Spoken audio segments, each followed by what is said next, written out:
Another day, another basketball stories na naman ang pagkikwentuhan natin. At ngayon nga ay ang pag-uusapan natin ang huling balitang may bagong trade nga daw ang Los Angeles Lakers.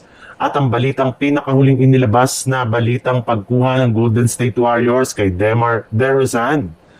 Since nga nawala sa lineup ng Lakers si Dorian Finney-Smith ngayong offseason, ay wala nga silang ibang choice ngayon kundi maghanap ng kapalit sa kanya at naniniwala nga sila na si Thybulle ang pinakasaktong player na kayang tumapat at kumuha sa naiwang pwesto ni DFS sa kanilang lineup. At makukuha nga nila yan sa isang blockbuster trade kasama ang kupunan ng Portland Trail Blazer kung saan dito nga ay makukuha ng Blazers si Rui Hachimura, Gabe Vincent, Jared Vanderbilt at isang second round pick habang ang Lakers naman ay masusungkit sina Jeremy Grant, Matisse Thybulle, and yes, tama ang inyong narinig. Kasama nga sa mga players na makukuha ng Lakers mula sa Blazers ay si Jeremy Grant na magagamit nila bilang kanilang pinakabagong power forward.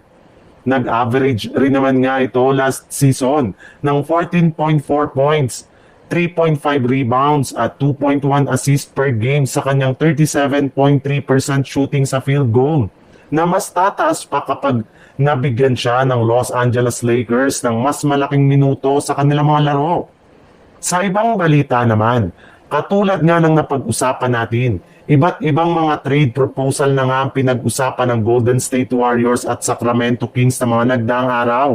At kabilang nga dyan ang pag-offer ng Sacramento Kings sa GSW ng isang trade package na binubuo ni DeMar DeRozan bilang kapalit ni Jonathan Kuminga. Ngunit nilinaw na rin naman nga ni Mike Dunleavy na wala silang balak na kunin si DeMar DeRozan sa trade kahit anuman ang mangyari since hindi ito bagay sa kanilang kasalukuyang lineup at maging sa playing style ni Coach Steve Kerr.